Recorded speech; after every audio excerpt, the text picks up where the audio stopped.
In a world where wealth hides deeper secrets than poverty ever could, one Lagos heiress discovers that her father's empire was built on betrayal, lies, and blood. When a mysterious flash drive falls into her hands, it unravels a truth buried for 15 years, a truth that connects her to a man she should never have met, and a love she was never meant to feel.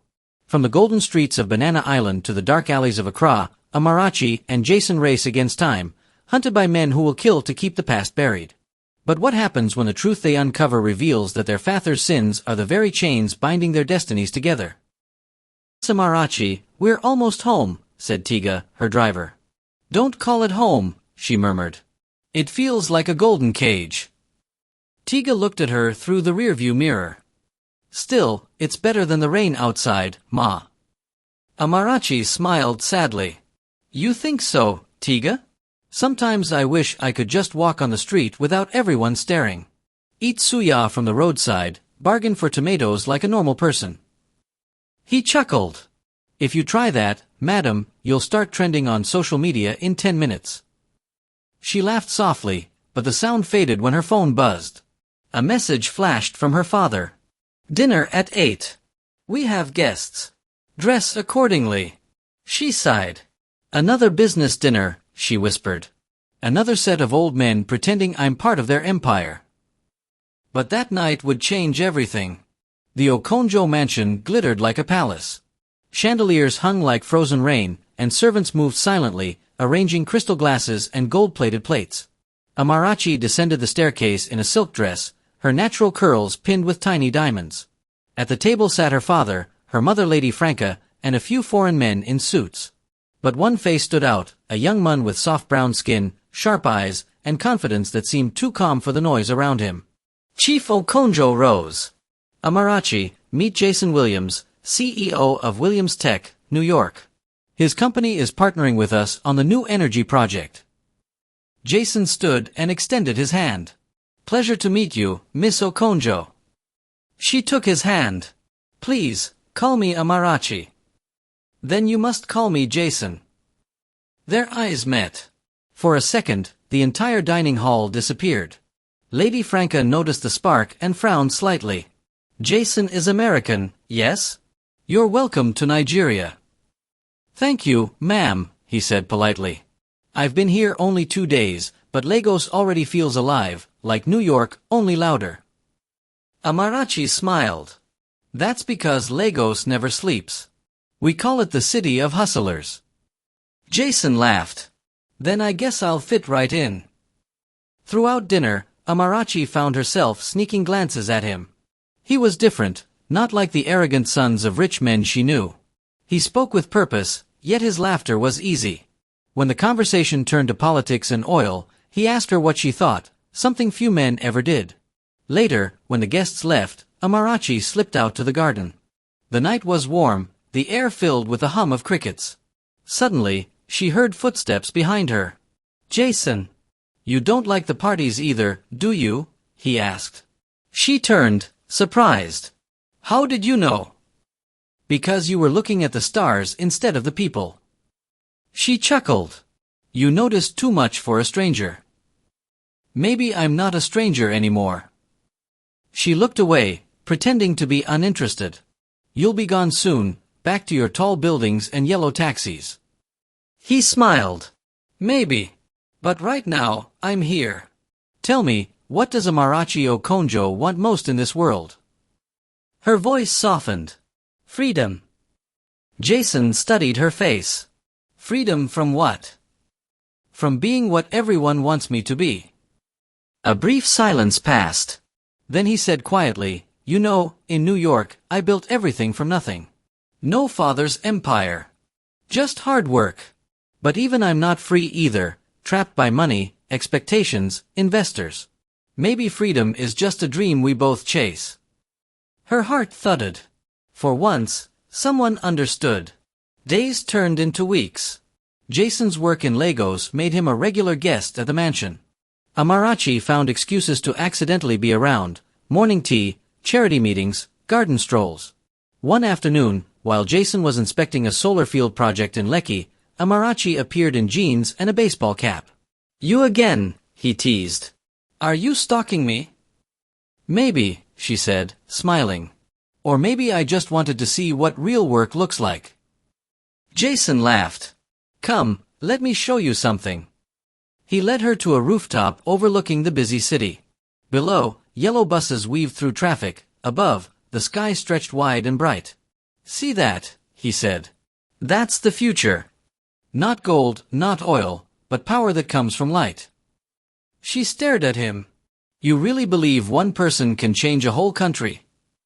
He looked straight at her. One person can start the fire. Others will see the light. Their hands brushed. Electricity ran through her. For a moment, nothing else mattered. Not her father's empire, not the cameras, not the guards. Just the two of them standing between the sun and the city. Then Tiga's voice interrupted, calling from below. Madam, your father is on the phone. Reality returned like cold water. She pulled her hand away. I should go, she said quietly. Wait, Jason said, stepping closer. Come to the project launch tomorrow. It's important to me, to have you there. She hesitated, then nodded. That night, Chief Okonjo paced his study. Amarachi, I heard you've been following that Jason around town. Her heart jumped. He's your business partner, Daddy. We just talk.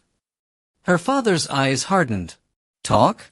My daughter doesn't talk with strangers. You will stay away from him. That boy is here for business, not romance. Why are you always trying to control my life? She snapped. You can't choose who I talk to, or who I.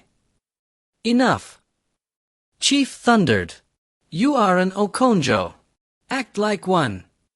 She swallowed her tears, stormed out, and slammed the door.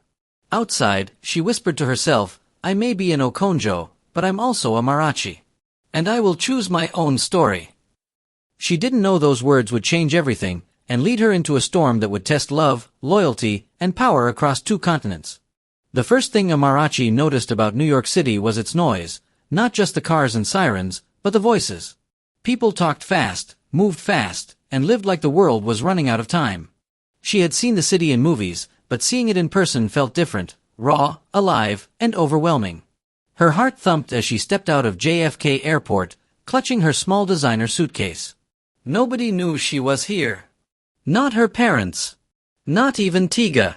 She had left behind the marble walls of Banana Island to find out who she really was, and maybe, just maybe, to find Jason. Taxi, she called, waving awkwardly. A yellow cab stopped, and the driver, a Jamaican man with reggae music playing softly, leaned out. Where you going, miss? She smiled nervously. Williams Tech Tower, Manhattan. The driver whistled. Big place, big money. You working there? Amarachi hesitated.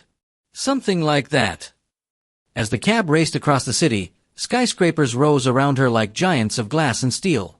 Billboards flashed faces of models and perfumes. She thought of Lagos, the open markets, the smoky air, the sound of drums during night festivals. Here, everything felt shiny but lonely. At Williams Tech Tower, she almost turned back. The building was intimidating, tall, spotless, guarded by men in suits. But she had come too far. At the reception, a blonde woman smiled politely. Good morning, how may I help you? I'm here to see Jason Williams, Amarachi said, trying to sound confident. Do you have an appointment? Amarachi froze. No. But he knows me. From Nigeria. The receptionist raised an eyebrow but made a call. After a few tense seconds, she said, You're in luck. He just arrived. Moments later, Jason appeared, taller than she remembered, wearing a navy blue suit. His eyes widened when he saw her. Amarachi! What are you doing here? She smiled shyly. You said the project launch was important. I didn't want to miss it. He ran a hand through his hair, half shocked, half amused. You flew halfway across the world without telling anyone? I needed a change, she said softly. And maybe a friend. Jason looked at her for a long moment, then sighed. You're crazy. She grinned. You're just realizing that now? He laughed, shaking his head. Come on. Let's get you settled. Jason took her to a cozy apartment he kept for guests near Central Park.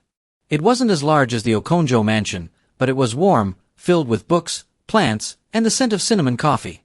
"This is beautiful," Amarachi said, touching the window glass and watching snowflakes fall. "It's my first time seeing snow." Jason smiled. "Careful, it looks peaceful, but it'll freeze your fingers off." They laughed, and for a while, it felt easy, too easy.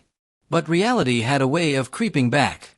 "Jason," she said quietly, "my father doesn't know I'm here." His smile faded. "You ran away?" "Not forever. I just needed space. He doesn't understand me." Jason sighed. "Amarachi, your father is powerful. If he finds out you're here, then he'll finally know I'm not a child anymore," she said firmly. "I can make my own choices." He looked into her eyes, fierce, brave, and a little scared. "All right," he said softly. "But while you're here, you'll need to adapt. This city eats the soft-hearted alive." "I'm tougher than I look," she said. "Good," he replied. "Because tomorrow, you're coming to the launch with me." The next morning, Amarachi wore a simple white dress and borrowed Jason's black coat. The event was grand. Lights, cameras, business leaders, and politicians filled the hall. Journalists shouted questions. Flashes went off like fireworks. Jason walked beside her confidently. "Welcome to the storm," he whispered. Reporters noticed her immediately. "Mr. Williams, who's the lady with you? Is she your girlfriend? Is she part of your team from Nigeria?" Jason smiled coolly. "She's a special guest. A trusted friend." Amarachi blushed, but her heart fluttered. As the program began, Jason delivered a powerful speech about clean energy and global partnership. His voice echoed through the hall. "This is not just business. It's about creating a bridge between two continents, between innovation and opportunity." When the crowd applauded, Amarachi's eyes glowed with pride. She whispered, "You were amazing." Jason grinned. "I had a little inspiration." After the event, they walked through Times Square, hand in hand, surrounded by lights that painted the night in color. Street performers sang, tourists laughed. "This place is so alive," Amarachi said. "It's like Lagos, only colder." Jason laughed. "You miss home already?" "Maybe," she said softly. "But right now, I'm happy." They stopped beside a street vendor selling pretzels. Amarachi bit into one and made a face. "It's too salty." Jason chuckled. "That's the New York way, too much of everything." "Even pride," she teased. "Especially pride," he said, gazing at her. Their eyes locked. Then, without thinking, he leaned closer. The world around them disappeared, the noise, the crowd, the cold. His lips brushed hers gently, tenderly, like a promise. She froze for a second, then smiled. Was that supposed to be a business partnership kiss? He laughed. "No, that was me breaking all the rules." But as beautiful as that night was, danger was already crossing the ocean. Back in Lagos, Chief Magnus Okonjo slammed his fist on his desk. "Find her. Use the embassy, the airlines, anything. My daughter has gone mad." Lady Franca's voice trembled. "Magnus, please. She's with that American boy." "I warned her," he barked. "If she wants to disgrace this family, then she'll learn what happens when an Okonjo defies blood." In New York, Amarachi woke up to the sound of her phone buzzing. She looked at the screen, 20 missed calls, all from home. Her stomach tightened. Jason appeared at the doorway with 2 cups of coffee. "You okay?" She looked at him, eyes wide. "They know." Jason's smile faded. "Then we need to talk." Her heart pounded. "Jason, what if my father tries to bring me back?" He took her hand gently. "Then we'll face him together." But deep down, both of them knew, the storm that started in Lagos had only just reached America. Snow fell steadily over New York, painting the streets white and silent. But inside Jason's penthouse, the air was heavy with tension. Amarachi sat on the edge of the couch, her phone still buzzing with messages from home. Jason paced the floor, trying to think. "Jason," she said softly, my father doesn't just get angry, he acts. When he says something, people move. Jason stopped pacing. He can't just come here and... You don't know my father, she cut in. He has connections in the embassy, in the oil companies, even in the government. If he wants to find me, he will. Jason took her hands gently. Then we'll face him together. I'm not letting you go back to being locked behind walls. Her eyes shimmered with emotion. I don't want to lose what we've found, Jason. For once, I feel alive. Then hold on to that, he said, pulling her into a hug. We'll figure it out. But outside, in the icy distance, a private jet had just landed at JFK Airport. And stepping out, dressed in a heavy black coat, was Chief Magnus Okonjo. Inside a luxury SUV, Chief Okonjo's assistant handed him a tablet. Sir, we've confirmed her location. She's been staying with Jason Williams. Chief's face hardened. So it's true. That American boy thinks he can steal my daughter. Should we call the police, sir? He shook his head. No. We'll handle this quietly. Amarachi is my blood, I won't have her name dragged through scandal. He stared out the window as the car drove into Manhattan, the city lights reflecting in his eyes. Prepare a meeting with Williams tomorrow morning. He'll learn who he's dealing with. The next morning, Jason was in his office at Williams Tech Tower when his assistant rushed in. Sir, there's a man downstairs insisting to see you. He says it's urgent. Jason looked up from his laptop. Who is he? He says his name is Chief Magnus Okonjo. Jason froze. For a moment, he didn't breathe. Send him up, he said finally. When the elevator doors opened, the atmosphere changed. Chief Okonjo stepped out with the authority of a king. His black agbada was perfectly pressed, his eyes cold and sharp. Jason rose to greet him. Chief Okonjo, Jason began carefully, welcome to New York. The chief didn't smile. Where is my daughter? Jason swallowed. She's safe. She needed time to breathe. Please understand. Understand. Chief interrupted. Understand that a foreign boy lured my daughter thousands of miles from home? That she's now the subject of gossip in Lagos? Do you understand what that means for my family name? Jason stood firm. With all due respect, sir, Amarachi isn't a child. She made her own choice. Chief Okonjo slammed his hand on the desk. You don't know the weight of that name you speak. In Nigeria, a daughter carries her father's honor. And no honorable man hides a woman in his apartment. Jason's jaw tightened. I didn't hide her, Chief. I protected her from a world that only sees her as your daughter, not as herself. The older man's eyes flickered with rage and a hint of pain. You sound bold. But you know nothing about our world. Money, power, reputation, they are not just things, they are survival. Then maybe survival isn't worth it if it means living in fear, Jason said calmly. The room fell silent. Chief Okonjo leaned closer. Let me make this clear, young man. End whatever fantasy this is. My daughter returns to Lagos, today. Jason met his stare. I can't do that, Chief. The chief's eyes narrowed. Then I will destroy everything you've built. You think I came here unarmed? I own shares in your biggest investor's company. One call, and your funding vanishes. Jason's stomach dropped, but he didn't flinch. You can take my company, Chief, but not her freedom.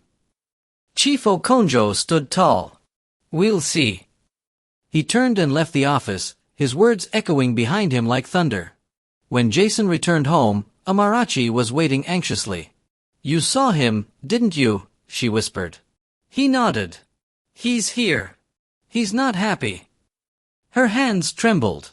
What did he say? Jason hesitated. He wants you to go back. Today. She looked down, tears forming. I knew it. He stepped closer. I told him no. Her eyes widened. You what? I told him I won't let him control you, Jason said firmly. You deserve to choose your own life. Her lips trembled. Jason, you don't understand. My father doesn't lose. If he can't control something, he destroys it. Jason smiled faintly. Then let him try. I've faced worse. But later that night, his confidence began to crack. A breaking news alert flashed on TV. Williams Tech faces suspension from key Nigerian partnerships amid corruption probe. Jason's heart sank. He turned up the volume. The anchor continued. Sources close to the Nigerian government reveal that foreign investors linked to the Okonjo Group are withdrawing funds following an internal investigation. He muttered under his breath, "He did it." Amarachi, standing behind him, whispered, "Oh my God, Jason." He turned to her slowly. "He's not just trying to scare us. He's cutting off my business, my entire company." Tears filled her eyes. "No, he wouldn't. He already has." Silence filled the room. Then Jason took a deep breath. "I won't fight him with anger. I'll fight him with truth. There's something he's hiding, Amarachi, something about that oil deal in Lagos. I saw the reports." She frowned. "What do you mean?" "I think your father's company has been covering environmental damage in the Niger Delta. If the truth comes out, his empire could fall." She gasped. "Jason, that's dangerous talk." "I don't want to hurt him," Jason said. "But maybe he'll listen if he knows I know." Amarachi gripped his hand tightly. "Promise me you won't do anything reckless." He looked at her with quiet determination. "For you, I'll be careful. But I won't be silent."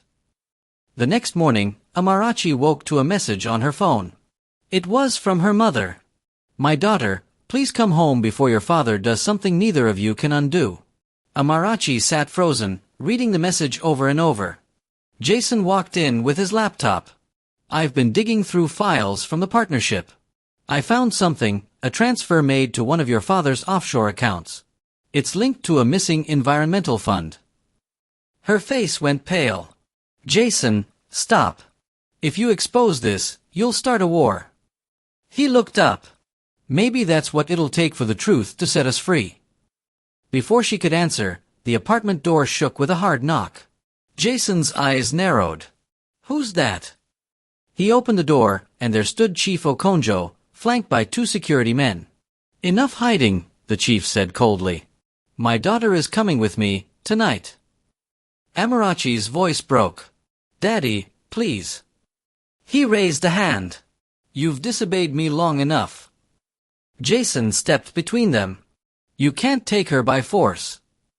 Chief Okonjo's eyes burned. "Watch me."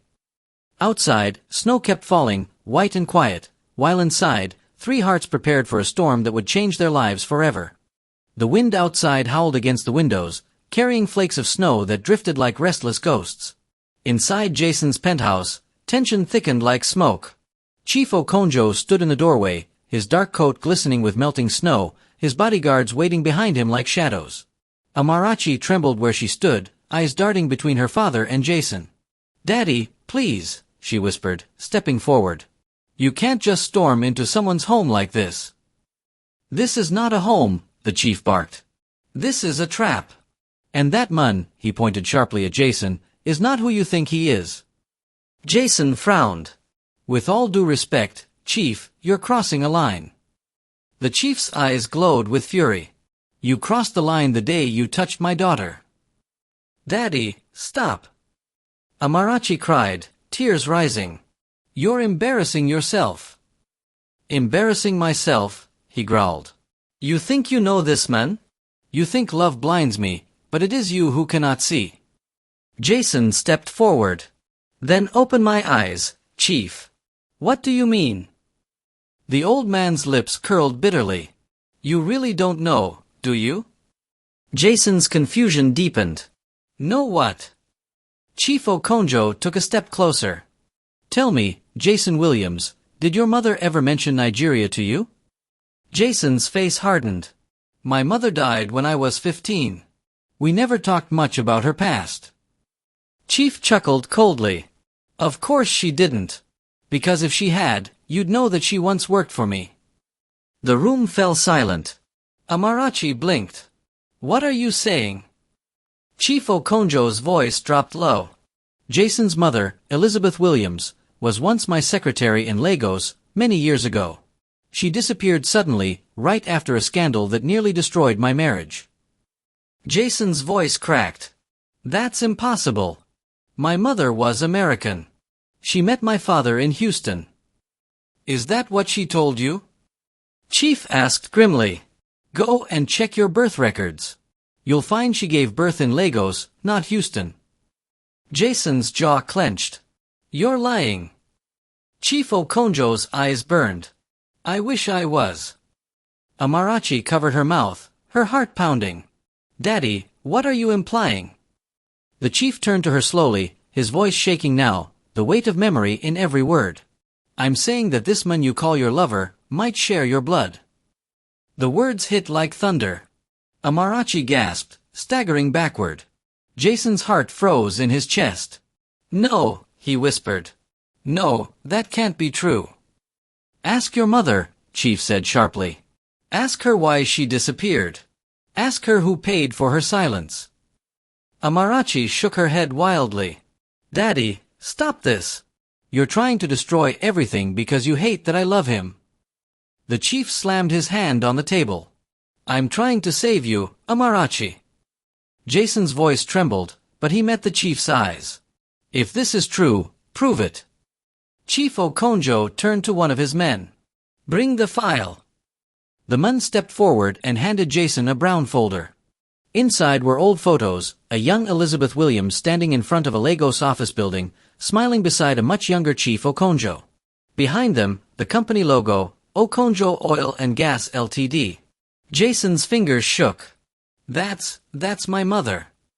And that, Chief said quietly, pointing to another document, is your birth certificate. Jason's eyes darted across the page, the hospital's name, St. Mary's Hospital, Lagos. His breath caught. Amarachi's voice broke. No, please, no. Jason dropped the folder onto the table. His mind raced through fragments of memories, his mother's accent, her refusal to talk about her past, the mysterious letters she used to burn.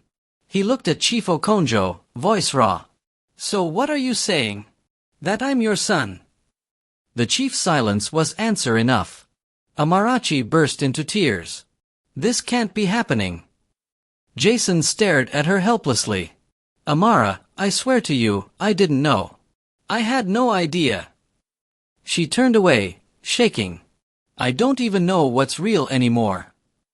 Chief Okonjo's voice softened, the anger giving way to something weary. I made mistakes. Many.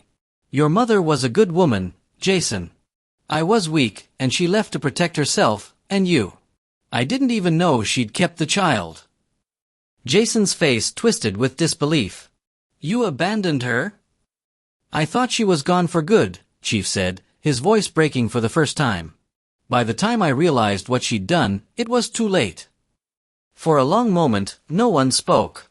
The only sound was the hum of the city outside, cold, distant, uncaring. Then Jason whispered, so all this time, the man trying to destroy me was my own father. Chief looked down, guilt flooding his face. I didn't know, son. Don't call me that, Jason snapped, his voice shaking with pain. You lost the right to that word the day you threatened to ruin my life. Amarachi turned toward Jason, tears streaking her cheeks. What does this mean for us? Jason's throat tightened. It means everything we thought we knew is gone. Chief Okonjo sighed heavily. It means this has to end, now. Amarachi backed away, her voice trembling. No, Daddy. You can't decide that. You've already taken too much from both of us. She looked at Jason, desperation in her eyes. There has to be a mistake. Maybe it's someone else, maybe there's another explanation. Jason took her hands, his voice breaking. Amara, if this is true, then what we've had, he swallowed hard. It can't continue. She shook her head violently. No, Jason. Don't say that. We love each other. And that's exactly why we have to find out the truth first, he said softly. If there's even a chance. Chief Okonjo stepped forward, his face pale. I'll arrange a DNA test. We'll know soon enough. Jason glared at him. And if it's true? Chief's eyes lowered. Then I will live the rest of my life carrying the shame of two children who almost destroyed each other out of love. The words pierced the air like knives. Hours later, Amarachi sat by the window, watching the snow melt into tears on the glass. Jason stood behind her, silent, broken. I came here to find freedom, she whispered. Now I feel like I've lost myself. Jason closed his eyes. No matter what happens, I'll never regret meeting you. She turned to him, her voice trembling. Even if the world says we can't be together. He hesitated, then said quietly, even then. Outside, the city lights glowed softly, two hearts standing at the edge of truth, unsure if their love was destiny or a cruel twist of fate. The following morning, Manhattan's sky was pale gray, heavy, cold, and unforgiving. Amarachi hadn't slept all night. Her eyes were swollen, her lips dry from crying. Jason sat across the room, elbows on his knees, staring at nothing. Between them lay a silence too heavy for words. The knock came just before noon. Chief Okonjo entered quietly, without his usual bodyguards. His proud shoulders drooped, the weight of guilt had made him older overnight. In his hand, a small brown envelope, sealed, creased, and trembling. Here, he said simply, placing it on the table. Amarachi's heart skipped. Jason rose slowly, his voice low. Is that the result? The chief nodded. From the best lab in New York. I wanted the truth, no matter how painful. Amarachi hesitated, glancing at Jason. Open it, she whispered. Jason's hands shook as he tore the seal. Inside, 2 sheets of paper, cold and scientific. His eyes scanned the lines, searching for meaning. Then he froze. His lips parted, but no sound came. Jason. Amarachi's voice trembled. What does it say? He swallowed hard. It says, he looked up, eyes wide. It says there's a 99.9% non-match. The room went still. Chief Okonjo blinked. What? Jason handed him the paper. It means, you're not my father. Amarachi gasped, covering her mouth. Oh my God. The chief grabbed the sheet, his voice breaking. That's not possible. I remember your mother. I remember everything. Jason's voice hardened. Then maybe someone wanted you to remember it wrong. Amarachi turned sharply. What do you mean? Jason took a deep breath, pacing slowly. When I was 12, I overheard my mother arguing with a man on the phone. She was crying, saying she didn't want to go back to Nigeria. I thought it was about money. He looked at the chief. Now I think she was running from something bigger. Chief Okonjo frowned. From me. Maybe not you, Jason said quietly, but from whoever wanted to destroy you. The chief's face darkened. I had many enemies. Business rivals, politicians, even people in my own family. Amarachi stepped closer. So you think someone forged everything to make you believe Jason's mother was yours? Jason nodded. And to make sure our love, if it ever happened, would destroy us both. The chief sank into the couch, head in his hands. Dear God. So they used my guilt against me. Amarachi knelt beside him, her voice trembling. Daddy, who could have done this? He looked up slowly, his eyes haunted. There was one man, Abadike. My former lawyer. He was obsessed with my downfall. When your mother left, he was the one who found evidence that she'd had a child by me. Jason frowned. Where is he now? Chief Okonjo's face hardened. Dead. Or so I thought. A chill swept through the room. Jason's phone buzzed suddenly, an unknown number. He hesitated, then answered. Hello. A calm, deep voice came through. Mr. Williams, or should I say, Jason Okonjo? You've been asking too many questions. Jason's blood ran cold. Who is this? The caller chuckled softly. Let's just say, I was there when your mother begged for her life. Jason's hand tightened around the phone. What do you want? Stop digging, the voice warned. or Amarachi will pay for her father's sins." The line went dead. Amarachi looked up, alarmed. "Jason? What happened?" Jason turned pale. "We need to leave. Now." Chief Okonjo rose sharply. "Who was that?" Jason's eyes darted to the window. "Someone who knows the truth and doesn't want it coming out." Outside, through the glass, a black SUV idled across the street. Two men in dark coats sat inside, watching the building. Amarachi's breath hitched. "Are we in danger?" Jason's voice was steady but urgent. "Pack your things. We're getting out of Manhattan." Chief Okonjo grabbed his phone, dialing frantically. "I'll call security." Jason stopped him. "No. Whoever this is, they're already inside your circle. We can't trust anyone." For the first time, the powerful Chief Okonjo looked small, not from weakness, but from the realization that his empire had cracks deeper than he'd ever seen. An hour later, Jason's car sped through the frozen highway toward New Jersey. Amarachi sat beside him, wrapped in his coat. Her hands trembled as she whispered, "Jason, do you really think they killed your mother?" Jason's eyes hardened. "I think she died for knowing too much."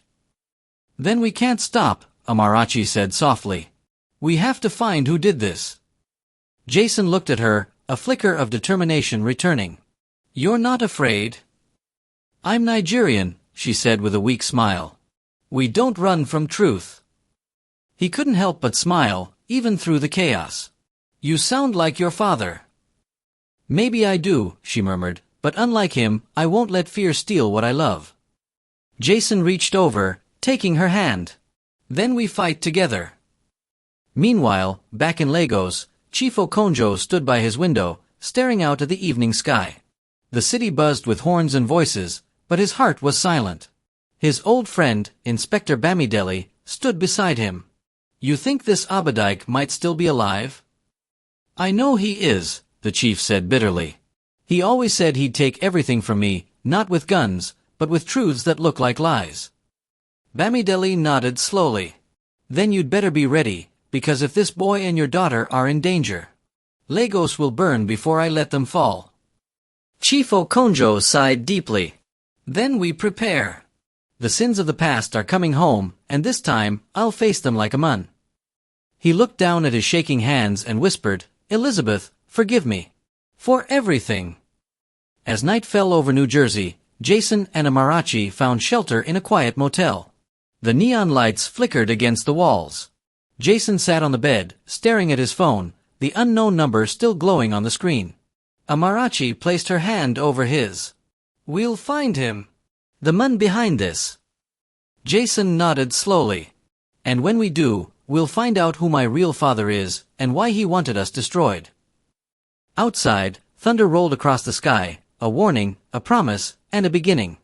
The first thing Amarachi noticed when they stepped out of the airport in Lagos was the heat, heavy and humid, wrapping her like a blanket of fire. The air smelled of roasted corn, diesel, and rain-soaked dust. Jason, in a plain white t-shirt and jeans, looked lost in the swirl of voices and color, hawkers shouting, taxis honking, mothers dragging sleepy children. "This city never sleeps," Jason murmured. Amarachi smiled faintly. "Welcome to Lagos, where the traffic moves slower than dreams but the people move faster than fear." They made their way to an old compound in Surulere, the one Jason's mother had lived in before leaving Nigeria. It was quiet now, the paint peeling, the yard overgrown. The old mango tree at the center stood tall, its branches heavy with green fruit. Jason walked slowly through the compound, his steps echoing on cracked cement. "She used to tell me about a tree," he said softly. "Said she buried her pain under it." Amarachi looked at him, puzzled. "You think she meant this?" He knelt beside the tree, brushing away dry leaves. Something metallic glinted under the dirt. Jason dug with his hands until his fingers struck a small rusted box. His heart pounded. Inside, a leather-bound diary, faded and fragile. Amarachi covered her mouth. "Jason, this is your mother's handwriting."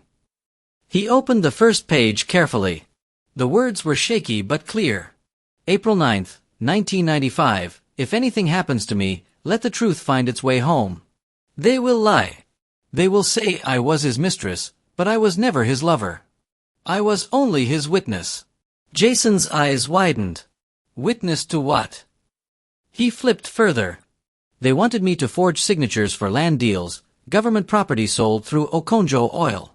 I refused. Abadike threatened my life. When I told Chief Okonjo, he said I was lying. I ran. I never stopped running. Amarachi's face drained of color. So it was Abadike all along. He framed her to protect himself. Jason clenched his fists. And used her to destroy my family. Thunder rumbled in the distance as if echoing the anger in his chest. If my son ever finds this, Jason, know that your father was not the man they told you. His name is Samuel Ajani. He worked with me at the oil firm. He disappeared before you were born. Jason's breath caught. Samuel Ajani. Amarachi whispered, that name sounds familiar. Jason nodded slowly. He was on the news a few years ago. He died in a fire at an oil depot. Amarachi frowned. Or so they said. Jason looked up, his voice trembling with both fear and hope. If he's alive, he might be the key to everything. Before they could say more, the faint hum of an approaching motorcycle made them look up. A courier in a red helmet stopped outside the gate, dropped a brown envelope, and sped off without a word. Jason picked it up cautiously. Inside was a single photo, grainy, old, of a man holding a baby beside a familiar mango tree. The man was Samuel Ajani. The baby. Jason. And beneath the photo, a note. If you want answers, come to Bedegree. The truth still breathes. Amarachi's voice shook. Bedegree. That's hours away. Jason, this could be a trap. I don't care, he said. It's a chance. Maybe the last one. By evening, they were on the road, an old SUV rattling past palm trees and red-earthed villages. Amarachi leaned her head against the window, watching women balancing basins of oranges and cassava on their heads. Jason gripped the steering wheel. You ever feel like you were born between two worlds? Amarachi smiled sadly. Every day. In Nigeria, they call me American. In America, they call me African. He glanced at her. And me? I don't even know which one I belong to anymore. You belong to the truth, she said quietly. Wherever it leads. They reached Bedegree as the sun sank into the Atlantic. The town was quiet, narrow streets, colonial-era buildings, and the salty smell of the sea. An old fisherman pointed them toward a small church near the coast. Inside the church, candles flickered on wooden pews. An elderly priest looked up as they entered. His eyes widened when he saw Jason. You've come, he said softly. Elizabeth's boy. Jason froze. You knew my mother. The priest nodded. I hid her here the night she fled Lagos. She was terrified, said men were following her. She left this for you. He handed Jason a small, weather-worn envelope. Inside, another letter, and a silver pendant shaped like Africa. Jason opened the letter with trembling hands. My son, if you're reading this, it means you found me too late. Samuel loved you, but he had to vanish to save you. Trust no one, not even the Okonjos. The empire was built on blood. Amarachi's lips parted. She knew my father's secret. Before Jason could respond, a loud crash echoed outside. The priest's candle flickered. Jason rushed to the window. Two black SUVs were pulling up near the gate. Jason, Amarachi whispered, fear rising, they found us. Go. Jason grabbed her hand and pulled her through the back door. They ran into the narrow alley behind the church, the sound of engines roaring closer. Bullets shattered the quiet night. They ducked behind a wall, hearts racing. Amarachi's breath came in gasps. Who are they? Jason clenched his jaw. Whoever's been protecting the Okonjo secrets all these years. A voice shouted in the distance, find them. The diary must not leave Nigeria. Amarachi grabbed Jason's arm. We can't go back to Lagos. They'll expect that. He nodded, his voice steady despite the chaos. Then we go where my mother said to the only man who can tell us the truth. Samuel Ajani, she whispered. Jason nodded grimly. If he's alive, he'll know how deep this goes. The moon broke through the clouds above them, casting pale light on their faces. The diary, pressed to Jason's chest, felt warm, alive, as if his mother's spirit guided their steps. They slipped into the dark road leading toward the Atlantic coast, where the waves crashed like drums in the distance. Behind them, men shouted and engines roared, but ahead, the horizon glimmered faintly, like hope refusing to die. The Atlantic wind slapped against their faces as Jason and Amarachi stumbled along the dimly lit shore of Betrayal. The tide hissed and foamed, whispering secrets only the waves could keep. Their footprints vanished behind them as quickly as they were made. Jason, Amarachi panted, clutching the diary, "Where are we even going?" "Somewhere safe," he said between breaths. "Somewhere they won't look." "But who told you this Samuel Ajani is even alive?" Jason's gaze stayed on the horizon, where lanterns from fishermen's boats danced like stars on water. "My mother. She said he vanished near the ocean. And if he was smart, he stayed close to it." Amarachi slowed, her heart still racing. "You think he's hiding among fishermen?" Jason nodded. "People searching for ghosts never look among the living."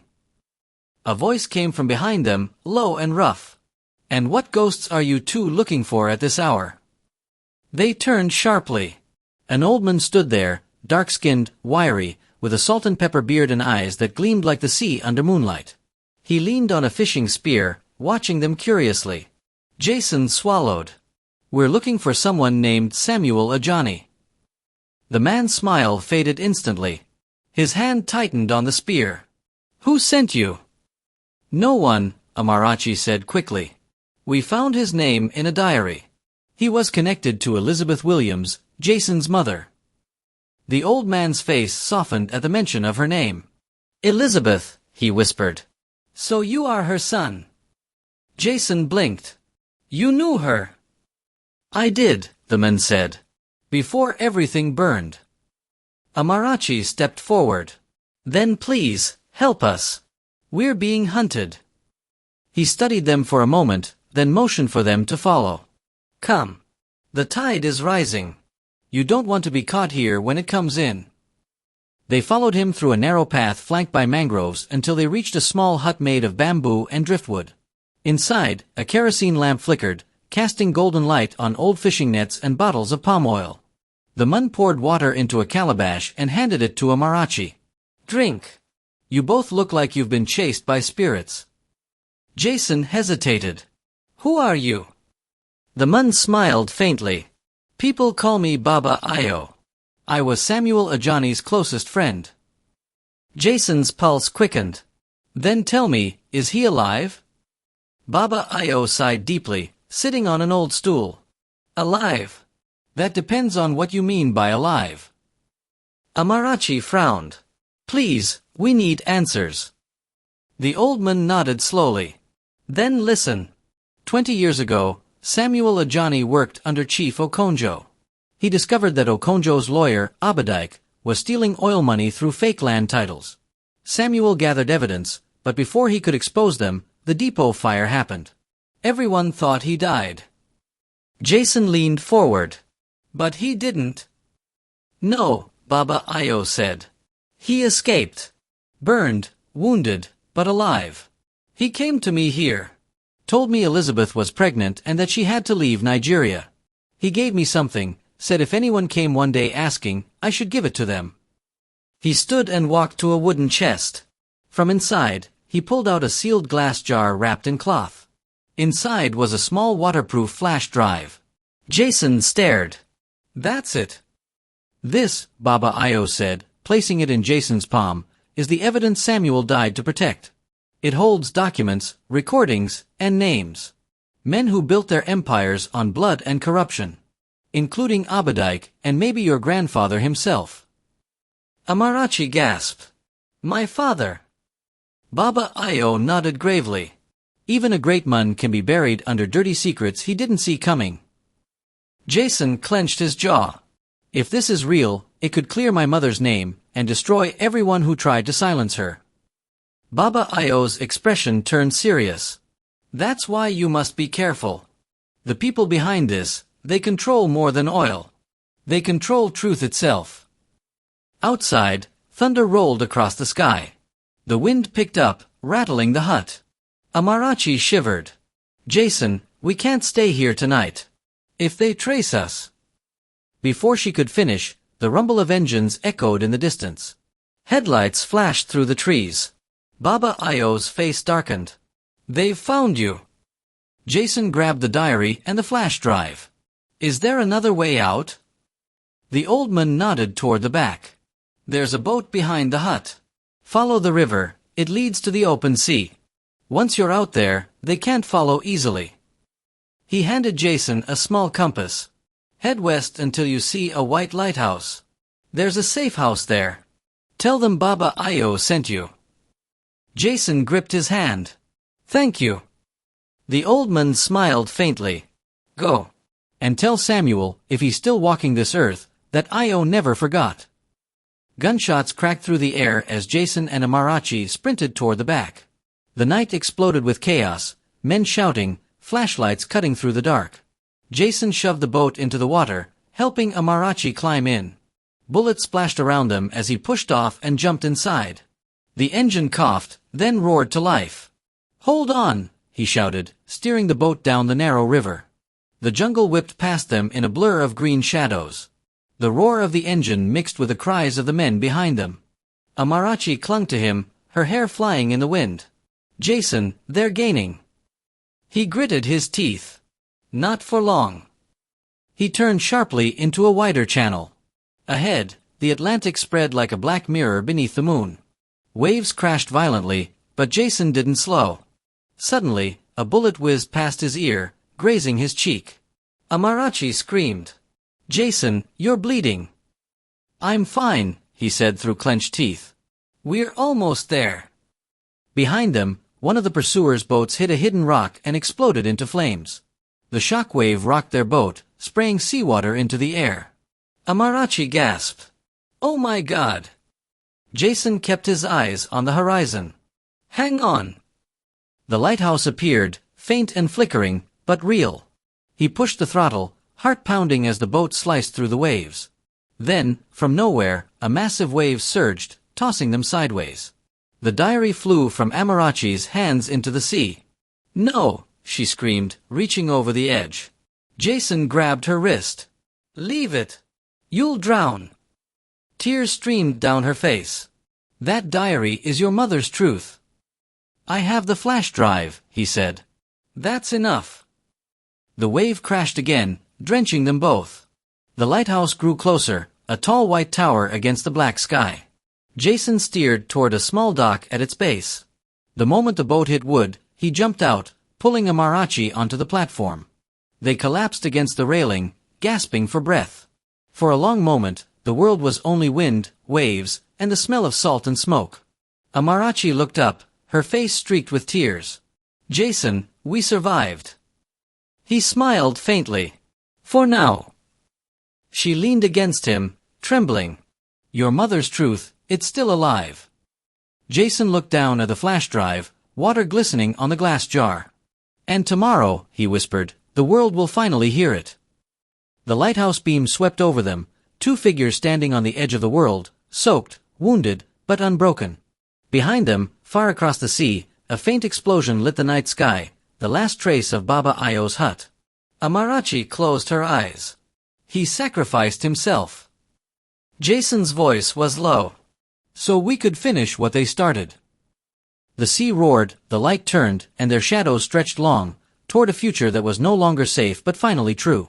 The night wind whipped through the cracked windows of the speeding van as Jason struggled to keep his eyes open. His arm was bleeding from a deep cut, souvenir from the ambush that nearly ended his life outside Baba Ao's compound. Hold still! Amarachi cried, pressing a piece of cloth on the wound. You're losing blood. Jason winced. I'll live. I've survived worse. You call this living, she snapped. We were almost killed, Jason. If you hadn't seen that man hiding behind the truck. He gave a weak smile. You'd have been kidnapped by now. So you're welcome. Amarachi tried to glare at him, but her heart trembled at the thought of losing him.